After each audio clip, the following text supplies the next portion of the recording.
बिल्लाहि मिनश्शैतानिर्रजीम बिस्मिल्लाहिर्रहमानिर्रहीम। सामीन व नाज़रीन अस्सलामु अलैकुम वरहमतुल्लाहि वबरकातुहू।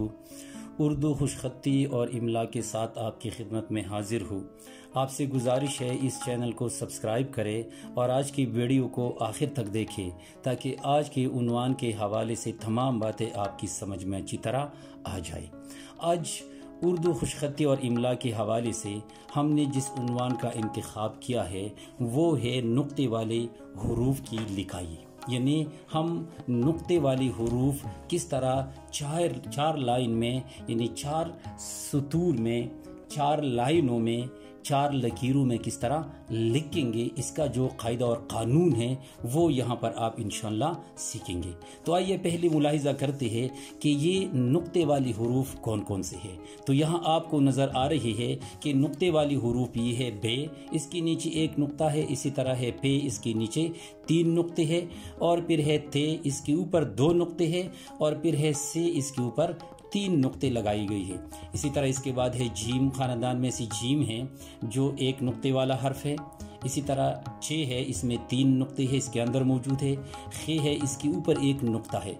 इसी तरह जाल है, ये दाल खानदान से ताल्लुक़ रखने वाले 3 हुरूफ है, इसके ऊपर 1 नुक्ता मौजूद है। इसी तरह जे है, जे के ऊपर भी 1 नुक्ता है।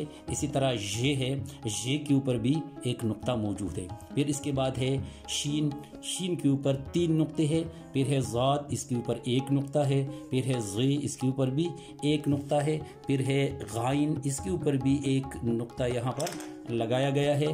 फिर है फे, इसके ऊपर भी 1 नुक्ता है। फिर है काफ, इसके ऊपर 2 नुक्ते हैं, और फिर है नून, इसके ऊपर 1 नुक्ता लगाया गया है, बल्कि ये इसके अंदर मौजूद है। तो आपने देख लिया कि नुक्ते वाली हुरूफ कौन कौन से है और किस हर्फ पर कितने नुक्ते लगाए गए हैं। तो यहाँ आइए अब मैं आपके सामने ये लिख देता हूँ कि इन हुरूफ को हम किस तरह लिखेंगे। तो इनके लिखने का तरीका ये है कि जो बे है वो यहाँ से शुरू करके यहाँ तक यहाँ लाते हैं और नीचे 1 नुक्ता इस तरह लगाते हैं। 1 नुक्ता यानी 1 कत लगाकर 1 नुक्ता ये बन जाता है, ये है बे। फिर इसके बाद है पे, तो पे को हम इस तरह लिखेंगे। इसके नीचे ये 3 नुक्ते इस तरह लगाएंगे, पहले जो ऊपर वाली 2 नुक्ते साथ मिलाएंगे और 1 नुक्ता इसके नीचे इस तरह लगाते हैं। हाँ, ये आप इस तरह भी लिख सकते हैं कि अगर आप चाहे तो पे के नीचे 3 नुक्ते इस तरह भी लगा सकते हैं कि इन तीनों को इकट्ठा किया जाए। बाज़ औक़ात इस तरह भी होता है, लेकिन जो मुब्तदी है यानी इब्तिदा करने वाले लोग हैं, इब्तिदा में सीखने वाले लोग हैं, उनके लिए ज़रूरी है कि वो ये नुक्ते अलग अलग लगाए तो ज़्यादा बेहतर होगा। फिर इसके बाद ते है, ते को इस तरह लिखते हैं और इसके ऊपर ये 2 नुक्ते ये साथ मिला लेते हैं। अगर अलग अलग भी हो तो भी बेहतर है, अगर अलग नहीं इस तरह आप प्रैक्टिस कर सकते हैं तो ये तो ज़्यादा बेहतर है।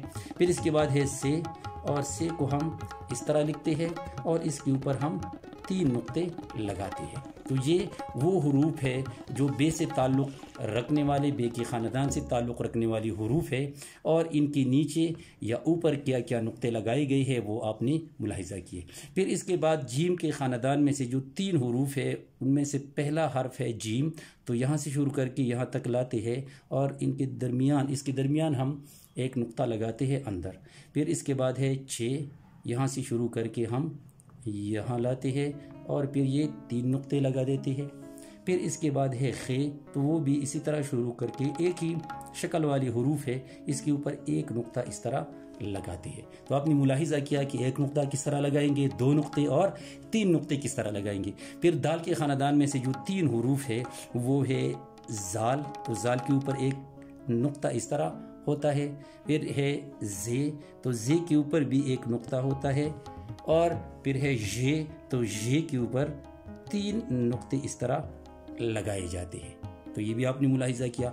फिर इसके बाद जो मुख्तलिफ जोड़े हैं उनमें से जो सीन शीन का जोड़ा है, तो इनमें से शीन एक हर्फ है जिसके ऊपर 3 नुक्ते इसी तरह लगाए जाते हैं।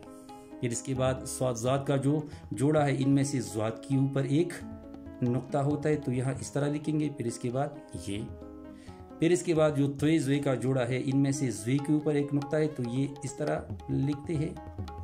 ये आप इस तरह भी लिख सकते हैं, इस तरह भी। यहाँ ऊपर से शुरू करके नीचे जब आप लाते हैं तो यहाँ थोड़ा सा اس طرح کرتے ہوئے یہاں پر آ جائیے اور یہاں پر اس کے اوپر ایک نقطہ لگائیے. تو یہ دو طرح یہ حرف لکھا جا سکتا ہے. پھر اس کے بعد ہے فے.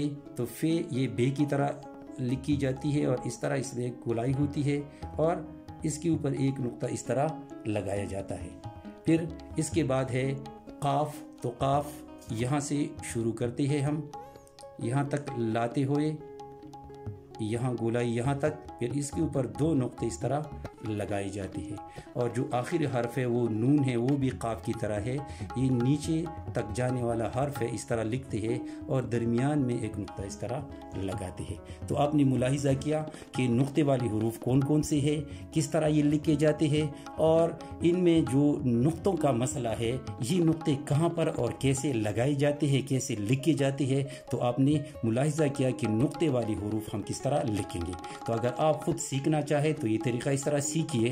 اگر آپ ٹیچر ہے اور اپنے اسٹوڈنٹس کو یہ سکھانا چاہتے ہیں تو اس انداز سے اگر آپ ان کو سکھائیں گے تو دو فائدے ہوں گے. ایک فائدہ یہ کہ وہ نقطے والی حروف پہچان جائیں گے کہ کون سے نقطے والی حروف ہے.